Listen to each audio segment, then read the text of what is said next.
sige, taho. Ito yung taho. Made of Soybeans. soybeans.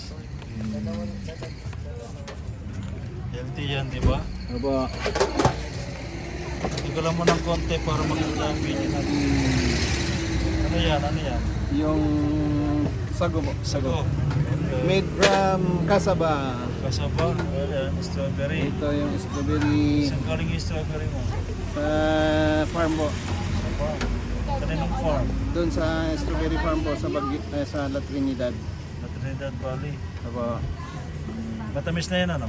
Apo. Hindi mo na Tikman niyo po. kailangan nito. Hindi na po. Magkano sa ganito? 50 boss. Ito pang halo nyo. Kinasan, ikunong ko kayo. Huli mo lang. Kita mo? Naka-video yan. Oh, huwag mo na ito, no?